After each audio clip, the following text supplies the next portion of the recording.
Hey guys, the attendance was 19,800. Was sold out. Gate was 11.3 million. Fight of the night: Royval versus Van. Performance of the night went to Rodriguez and Topuria.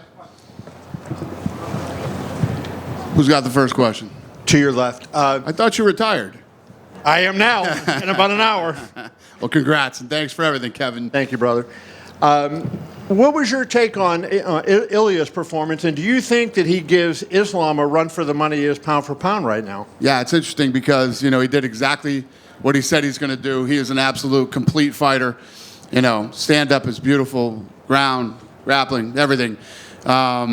This kid's a star. From a punching power standpoint, he knocks out Volkanovski, Holloway, and Oliveira, 3 amazing fighters in a row. Is he the hardest hitter pound for pound that the UFC has ever had? He's on a great 3-fight win streak for sure. All legends that he knocked out. I don't know. I don't know where he sits pound for pound punching power, but moving up a weight class like that and doing what you say you're going to do in the first round and the way he did it is very impressive. From a standpoint, I had said the other day if he won this fight that he might turn into a star the caliber of a Ronda or a George St. Pierre or a Conor or somebody like that with the look he has, the way he talks, and then, of course, the way he fights. Given the way this ended tonight against a fighter like Oliveira, do you think that he has the ability to take it to that kind of level? Yeah, there's no doubt about it. You obviously felt the energy in the building tonight. It was a big fight. And, again, to go in and say exactly what you're going to do and then do it in the way that he did it is impressive. A couple other questions for me. Pantoja just seems like, he's, 35 years old, and he's getting better at this stage, and you rarely see fighters do that. What does that say to you when you see a guy that is 35 and this late into his career, and he still comes out fight after fight and is better? Yeah, impressive. And again, he's another guy, ended up getting the finish. I think you just said it all yourself. Yeah, I agree with you. And then just wanted to ask you about the fight between Joshua Van and Royval. That might have been in the top 10 fights in UFC history. I mean, that certainly was an amazing brawl. What was your take? Yeah, I agree. And literally there were texts flying around from the truck and me and the matchmakers, and basically going in the beginning of the third round, they had already, broke into the top 10 all time for significant strikes. And I think they ended up at 3 all time and, crushed the record in their weight division, and they broke another record too. So the other thing, I'm gonna pay Royval his win money. He took that fight with the number 12 ranked guy on short notice and put on an absolute war. So those two are both going to do well tonight, and it's absolutely positively deserved. And I know it's early, but how do you see a matchup between Pantoja and Van? I mean, you have Pantoja, the smart, wily veteran against this kid that's, also growing by leaps and bounds. Yeah, I don't know. It's a good question. Obviously, it's the fight to make right now. It's, the reaction that it got from the fans tonight, and we'll just have to see how that plays out. I don't know. I was going to ask you some other. For a kid who's ranked number 12 to come in on short notice and take on the number 1 guy in the world who was highly motivated to win that fight after the press conference the other day, where he said, "I feel like I'm the most disrespected fighter in the sport," and then he knows he's going to get the title shot. He came to win tonight.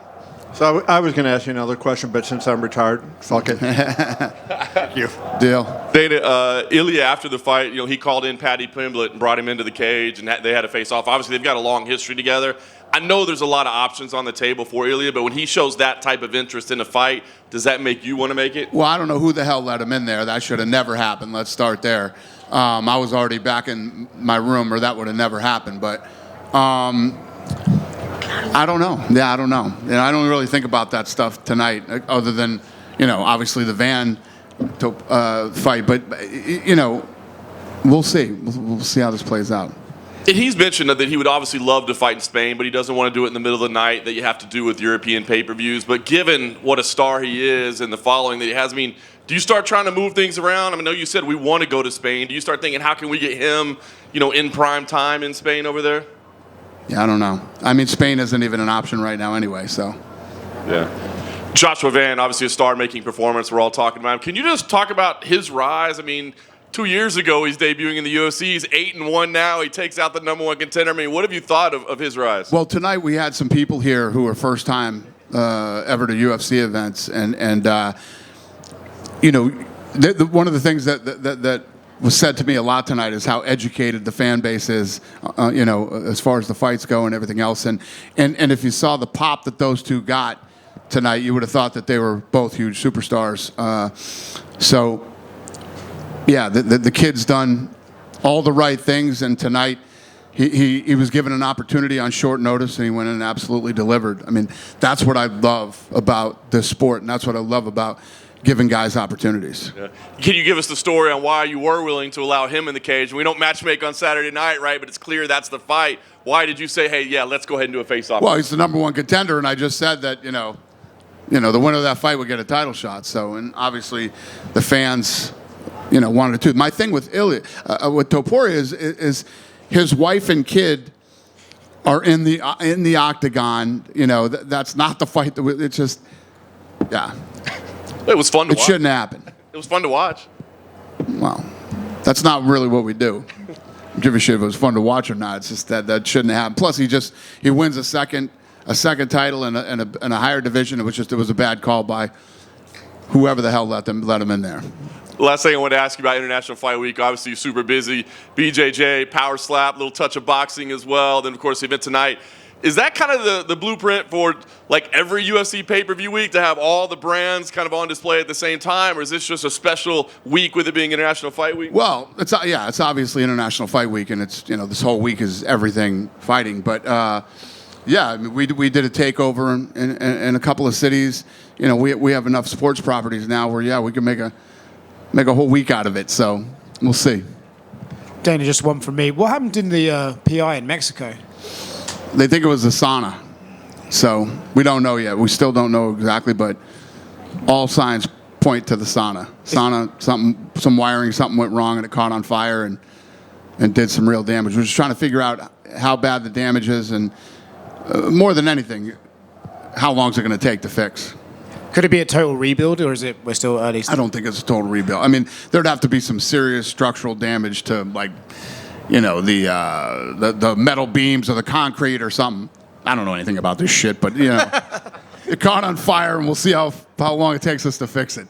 Dana, if we can piggyback on your previous answer about this week, beyond Fight Week, International Fight Week, but this week in Las Vegas, it was a decade ago. June was a little bit of a slower month, but it started last Sunday. We've had nothing but eyes on Las Vegas, whether it's WNBA with Caitlin Clark here, the groundbreaking for the A Stadium, then International Fight Week, Canelo Crawford. Las Vegas is easily taking over a sports capital. Can you just comment on the entire week and the eyes on this town? Yeah, I think it's always made sense that if sports organizations could get past all the gambling stuff, which they have, this is a serious sports town. And I always say this, if there's an away game, everybody's going to go to Vegas for an away game. It's just you can come in on depending on what it is, you come in 2 or 3 days early and make a whole trip out of it. So, you know, every sport, I mean, there's going to be fucking ping pong here pretty soon. Everything's coming to Vegas. Done with me? Yeah, Dana, go ahead. Here.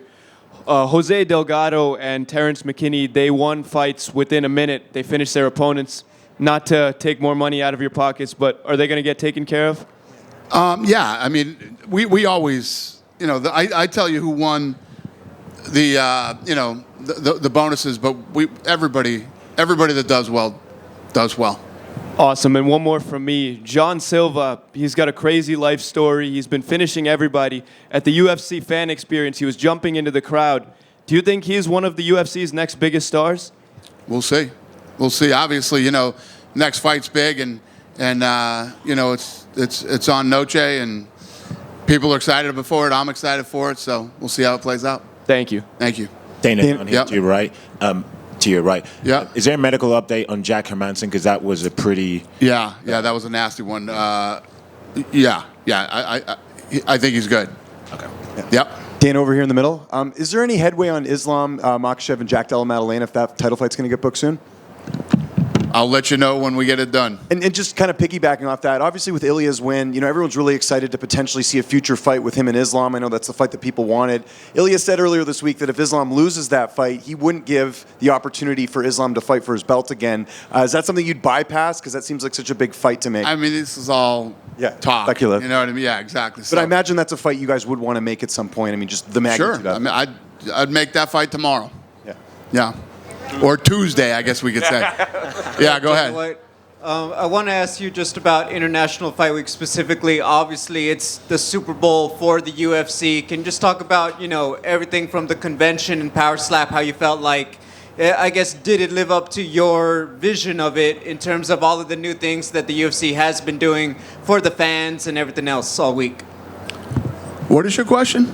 Like, did your vision for International Fight Week, as UFC X has grown, Power Slap has grown, how is the execution of everything from your point of view for the fans? Yeah, no, it's been a hell of a week. I mean, it was our first ever BJJ event. It killed it. Slap was ridiculous last night, and and tonight's fight was great. It was a hell of a weekend, and UFC X was a huge success. So it was all good. Obviously, the UFC keeps growing. Are there any big things that you could tease that we might see at next International Fight Week, whether it be at the convention or anything else? What's the question? Are there any new things that you have in the works for the UFC X or anything else during the week? Yeah, I mean, every year that we do it, we try to evolve and get better every year. So, yeah, not right here this second. It's not even over yet. We're just wrapping up. But yes, we will definitely do some different. Who the hell knows what I'll be into by next year? Thank you. Hello, Dana. Irati Prat from Marca in Spain. Can I ask in Spanish for quería preguntarte por la figura de Ilia Topuria. Tengo los números de cómo de seguida ha sido la pelea. Ha sido a las 6 de la mañana en España y los números son equiparables a un partido del Real Madrid, el mejor club del mundo, un partido de Rafa Nadal, uno de los mejores atletas de la historia del deporte, una carrera de Fórmula 1. Me gustaría saber qué significa eso para vosotros, para la UFC, que sea un atleta tan importante, una superestrella en España y a nivel mundial. Gracias. I just wanted to ask about this personality and the status of Ilia Topuria, because we have the numbers right now. The fight was at 6 a.m. in Spain, and it had numbers comparable to Real Madrid, greatest club in the world, Rafa Nadal, a great start in tennis, even Formula One races. How do you feel about the way that Ilia has taken things by storm? So he's saying he got the numbers from... Yep. ¿Tienes los números? You're good. Dijiste que... Well, if it did those kind of numbers, obviously I'm thrilled. And yeah, we know that he's big over there and that people care. And like I said earlier, tonight, if you look at what he's accomplished in his last 3 fights, tonight was like his big coming out party. He moved up to win another title and did it in spectacular fashion. I mean, you couldn't do it any better. Like some Ali shit, saying I'm going to knock him out in the first round, and viciously knocks him out in the first round. Yeah, I think tonight was his big night. We have a star in our hands. Si esos números son verdad, entonces, bueno, me imagino por todo lo que ha hecho, además de la manera como lo hizo, bueno, como lo está haciendo, y además de hoy fue la fiesta que dijo, acá estoy, llegué. Porque básicamente cosas como Ali dijo lo que iba a hacer y lo hizo tal cual. Creo que tenemos una gran estrella en nuestras manos. Two questions, Dana, from Cadena Cope, from Spain. Volkanovski cow, Holloway cow, Oliveira cow. Is Ilia Topuria the best fighter in the world? Does he deserve the #1 pound for pound? You guys determine who the #1 pound for pound is. No, you. No, you. If I did, Jon Jones would be the #1 pound for pound fighter in the world. If I did, it would be Ilia Topuria. Well, there you go. You do it, so good luck. And Spain, Dana. Yeah.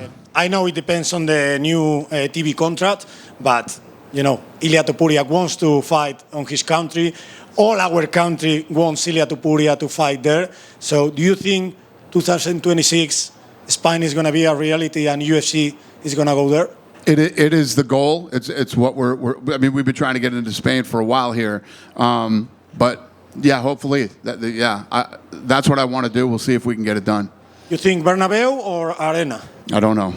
Let's see what's available and let's see what we can figure out. Is a promise going to Spain?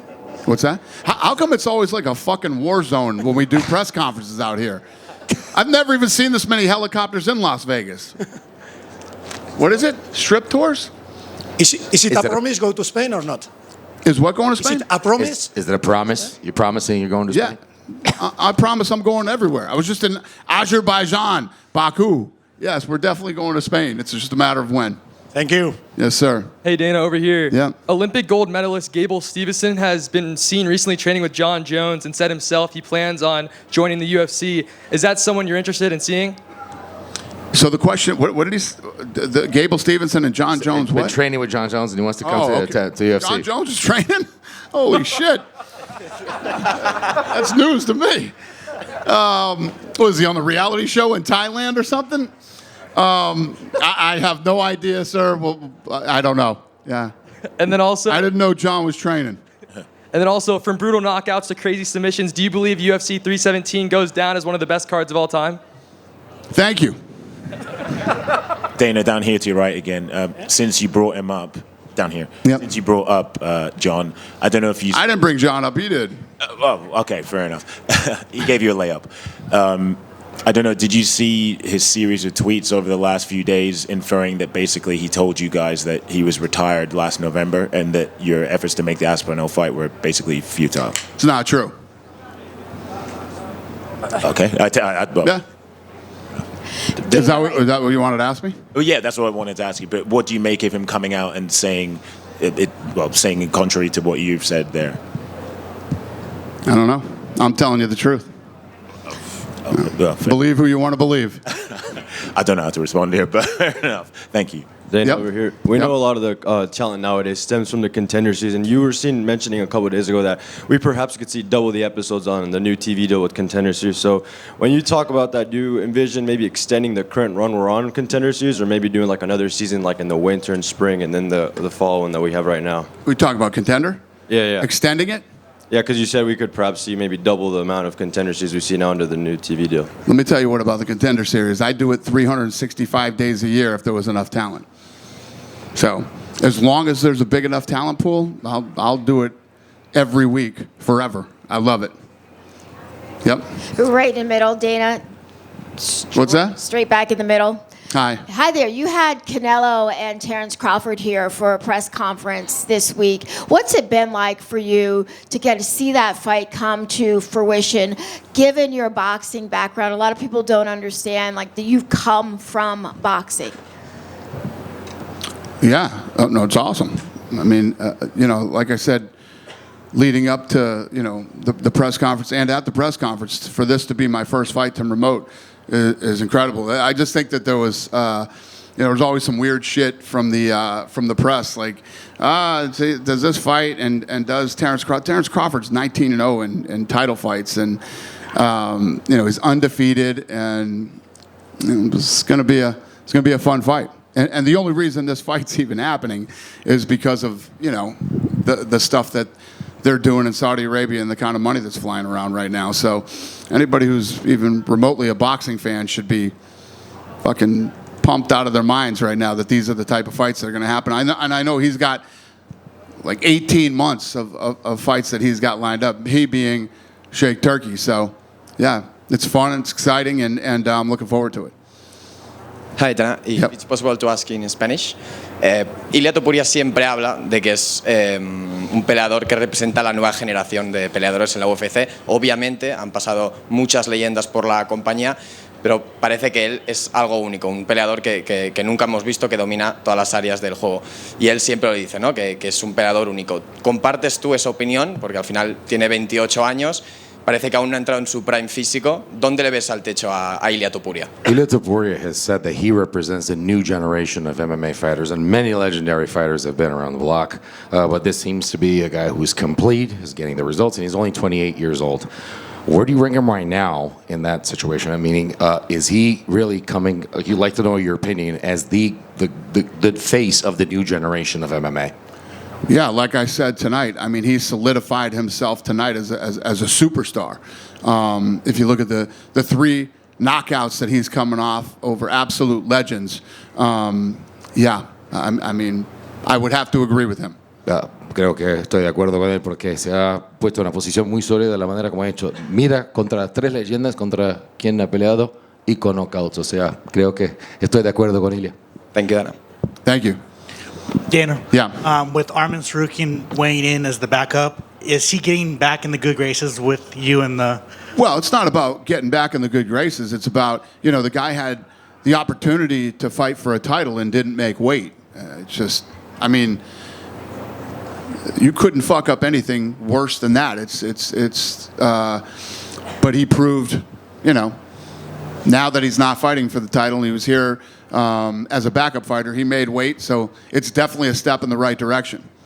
And to staying in that division, Justin Gaethje said that if he doesn't get a title shot, that he'd be thinking about retiring, and that he's basically inferring that you guys owe him a favor for him stepping in for UFC 300.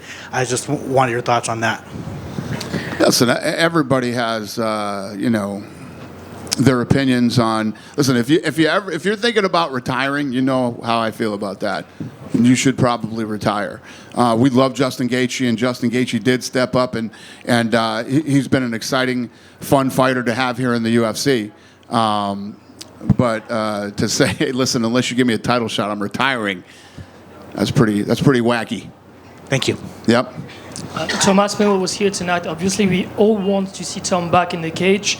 He recently said that Cyril Gane deserves a correction. He said he got some unfinished business with Cyril Gane. Is Cyril Gane versus Tom Aspinall the fight you want to make for the return of Tom Aspinall? Gone Aspinall. I don't know. When we figure it out, we'll let you guys know. Happy 4th of July, everybody. Take care. Dana, one last one. Every time I stay around for one more, it's a fucking disaster. What do you got? Can't wait to hear this. Peyton Talbot tonight showed a pretty clear improvement since the Barcelos fight, especially in his grappling. What do you make of him as a prospect now, showing that kind of quick turnaround from his first loss? You just salvaged all the bad last questions there. It's a great one. Yeah, what an incredible fight. That one was looking like fight of the night until. Great. This is insane. World War III started, bro. And I got a question. T-Mobile and MGM, when are you going to build a real fucking building out here so we're not in a tent? This is crazy. How long has this been going on and we're in a fucking tent still? What did he say? This summer? Huh? For Canelo Crawford. Canelo Crawford. For Canelo Crawford? I like. Is that an official statement from MGM and T-Mobile? So, great question. Both those kids looked dynamite tonight. It was a great fight. And I don't know what you were asking me about Peyton, but he looked incredible. And, yeah, I'm excited to see, what that kid does in the future. I'm excited to watch him grow and compete here. And thank you, sir, for making a great last question and not making me regret to take it. Happy 4th, everybody.